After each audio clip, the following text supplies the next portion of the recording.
Tinubu bows to pressure as ECOWAS lifted economic sanctions placed on Burkina Faso, Mali, and Niger Republic. Why making a U-turn? Why making a U-turn? Why making a U-turn? The regional bloc arrived at this decision during its extraordinary summit at the State House in Abuja on Saturday, February 24th. This is coming shortly after President Tinubu had called for the suspension of the sanctions.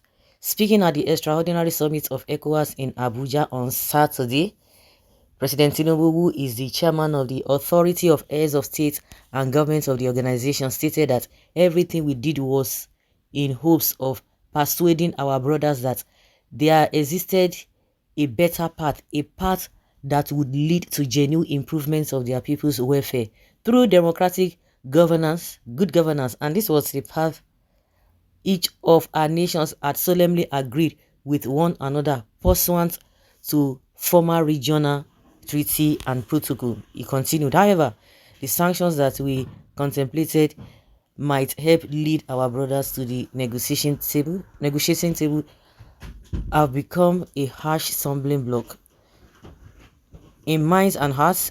That which is hurtful yet ineffective serves no good purpose and should be abandoned. ECOWAS was established for the unassailable objective of improving the lives of the people of this region through fraternal cooperation among all member of states. This edifice was cemented on the strong foundation and apt conviction that united as one, we can be true masters of our destiny.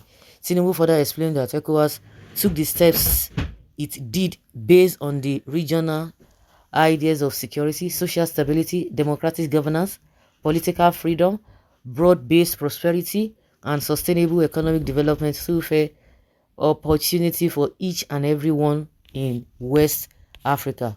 He said neither hatred nor hidden motive influenced the steps taken and that there was never any intention to douse or undermine the legitimate political aspirations of any member state or to advance the interests of any outside party.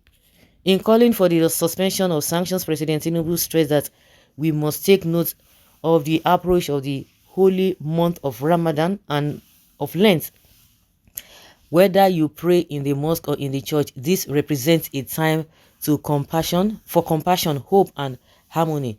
It is a time that we must not only seek God for also a closer relationship with brother and neighbor. In the spirit of the holy month of the Lent period, and with heart bestirred by goodwill towards all our people, let us extend a hand as brothers and friends to those in Niger, Mali, Burkina Faso, and Guinea.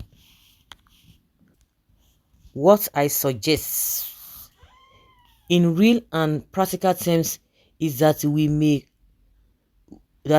my colleagues and fellow heirs of states in ECOWAS, indefinitely suspend economic sanctions against Niger, Mali, Guinea, and Burkina Faso and against the leadership of the military authorities in those nations.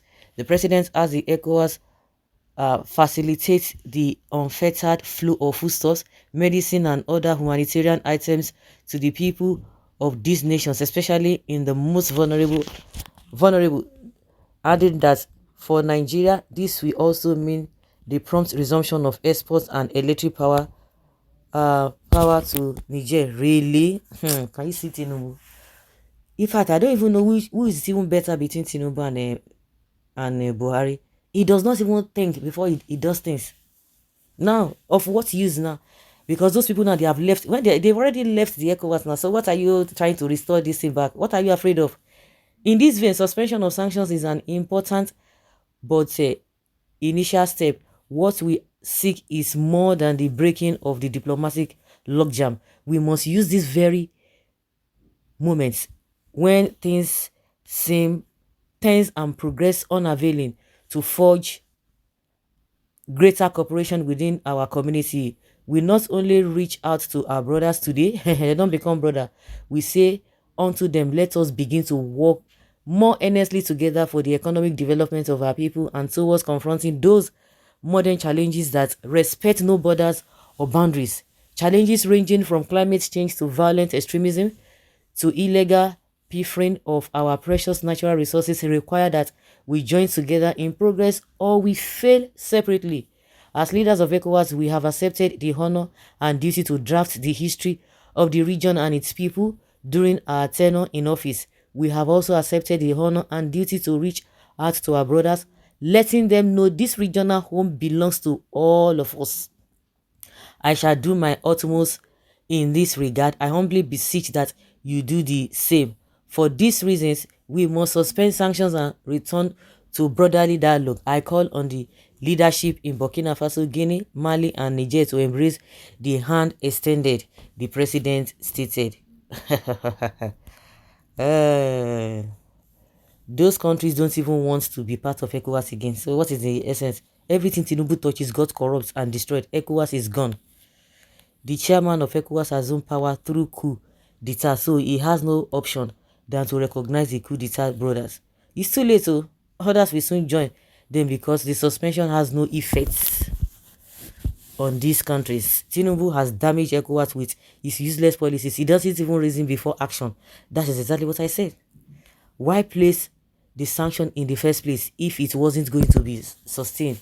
The renegade military leadership in those three countries have won since they didn't budge, except expect more coup in other countries. ECOWAS has proven to be a toothless dog. Tinubu the scammer. As long as Tinubu is in charge, I expect nothing good coming from ECOWAS in terms of good policies, procedures, and implementations. The heat of hunger in Nigeria is too much for Tinubu, hence he arrived on that decision so that borders can be opened to allow food entry into Nigeria. All this now again, you want to use the sanctions so that you could continue laying oil pipelines to Europe. Huh.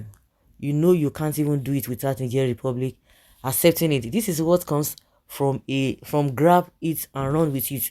But those countries have withdrawn from ECOWAS. Is ECOWAS confused? They are confused indeed.